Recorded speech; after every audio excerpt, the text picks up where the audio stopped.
Folks, let me tell you about this deal that fell apart. Then I'll get into the latest home prices and insights for the Peel and Durham region for week ending September 10th, 2025. If you want to speak directly with me about your real estate situation, selling, buying, it's really simple. Below this video, in the description, there's a link to my calendar. Click on that, book a time that's convenient for you, and we'll talk about whatever's on your mind. Last week, for our buyer client, we purchased the property conditionally. It was sold conditional, two conditions: home inspection and financing condition. Now, when we viewed the property, I noticed the electrical panel was fuses. On its own, there's really nothing wrong with fuses. It's just it's old technology. My concern was the wiring, and it looked like a lot of the wiring had been updated.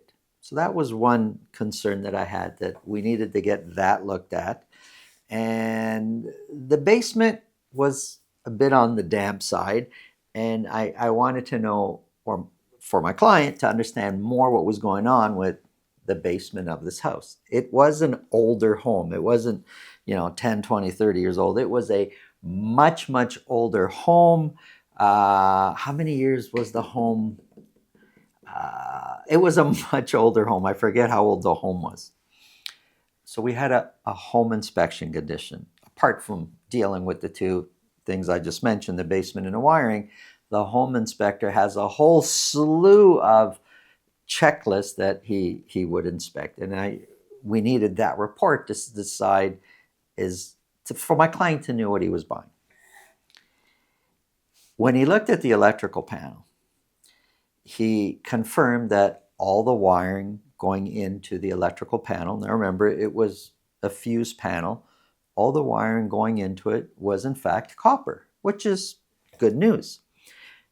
Now, I had talked to my client about the fuse panel, and it would be a good idea, prudent, to upgrade that to a circuit panel. And that on its own is not a major reno or anything like that at all. It's a fairly simple operation for a qualified electrician. And some of these updates we took into account when we put in our offer in. That, again, like I said, it got accepted. We were sold conditional. So my client had no issues with changing the panel.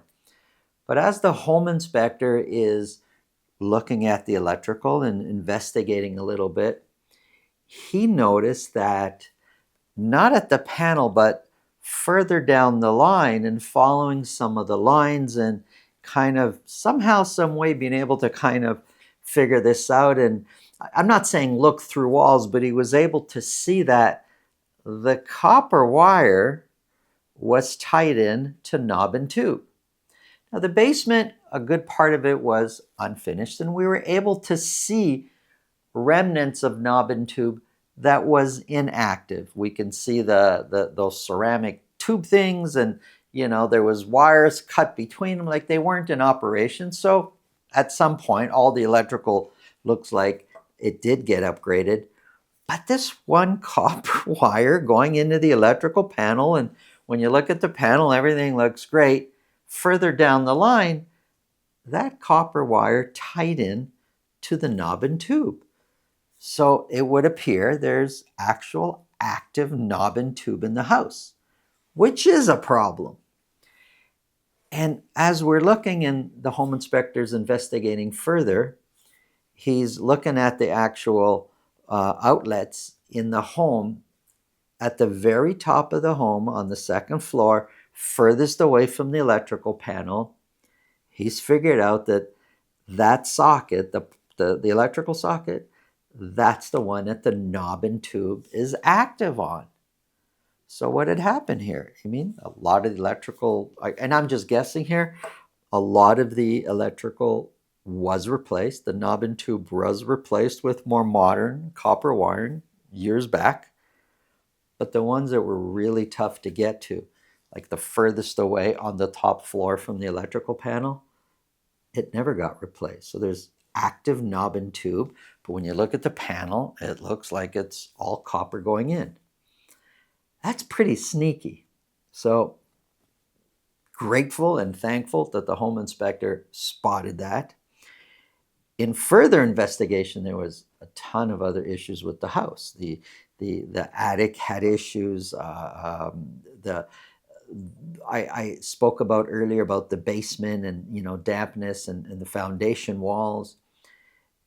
These foundation walls all around the house, there was a high level of moisture within the wall, like the whole basement. The whole home would have to be waterproof from the outside.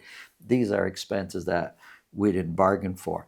And there were just far too many issues that we decided to pull out of the deal. We asked the sellers for a mutual release. Now, there was a number that was thrown out to kind of renegotiate, but what the seller was prepared to do and what my client was prepared to accept, the buyer, for the risk he'd be taking, our numbers were too far apart. So we basically sent in what's called a mutual release. We want to be released for the deal and for my client to get his deposit back.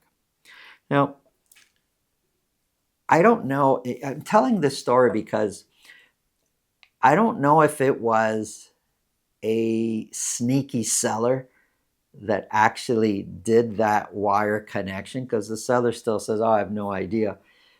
Or if that was done before the seller actually purchased the home by the previous seller. I don't know. But I can tell you, regardless of who did it, which seller did it, the most important thing is that my client, the buyer, because of the inspector we had and the home inspection, that we uncovered this, and my buyer was basically saved from buying a home that was going to give him a ton of problems later. I'm saying this because I know lots of people in our comments, we've read them before. Some people have the attitude that home inspectors, what's the point? What do? They just kind of visually look around. Listen, like any profession, who you hire matters. You hire the right inspector that is there to purposely really dig down and find out the mechanics of that home, to properly present to the buyer. Not to say this is a good home, this is a bad home, but to say these are the issues you're going to deal with. Now, Mr. and Mrs. Buyer, decide if this is something you're happy to deal with, or to even give possible solutions of how to deal with certain situations. Man, those inspectors are worth their weight in gold. They're worth every single penny. A bad inspector is worthless. Doesn't matter. I mean, even if you get it for free, it doesn't matter. But a good inspector, they do a phenomenal job, and they are an important part of the home buying process. If you've had experience with this, good or bad, either way, and what I'm talking about during home inspections or sellers trying to hide stuff from you, let me know in the comments below. If you feel this video can help somebody you know, please pass it along. And if you get value from what we're talking about, subscribe. Now, let's get into the numbers.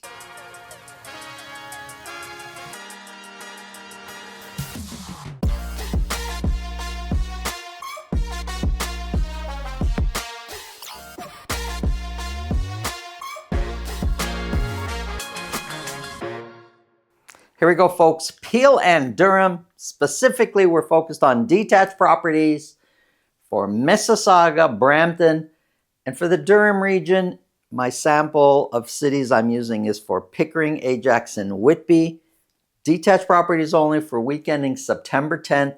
Here's average sold prices broken down over the course of 3 months. You can see where prices are kind of going. In most cases, prices have been trending downwards. We're going to start off with Mississauga. For week ending September 10th, 27 detached properties were sold. No property sold at $2 million or more. An average sold price has come way down to $1,194,000. Now, 1,194, I got to say, it's a bit low for Mississauga, a little bit abnormal for sure. The fact that no properties this specific week sold at $2 million or more has something to do with average sold price being as low as it is. Overall, though, average prices have been trending down for Mississauga versus the same week a year ago.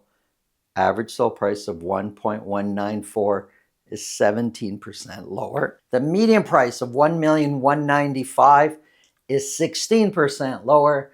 The dotted line, that's a 4-week moving average. Overall, pretty clear. Prices for detached properties in Mississauga have been trending down. You'll often hear me repeat things. I say for detached properties, and then I'll give you another stat, and I'll say again, detached properties, and then I'll say it's for Mississauga, it's for Mississauga. I don't want, like, when you listen to numbers, any show, any news channel, any kind of media outlet, they're giving you numbers. When I hear the same numbers you hear, oftentimes I don't know what they're for. Is it for condos, detached, semis, towns? Are they averaging all those numbers together? When they say there's, 10,000 properties available for sale, are they talking about all of them, just one? Those numbers don't mean anything to me. So here, I'm trying to be a bit more specific so there's a bit more value in those numbers. So if it's just for a specific city and for a specific property type, number's a bit more accurate than, say, if this average included the condo prices also, because they're two different markets. Anyways, that's why I often find myself repeating myself. I want you to understand this is where we're focused on for our numbers. 27 were sold. 6 of those, so 22%, sold at list price or more. Again, for detached properties only in Mississauga. Listings, the blue, those are listings a year ago.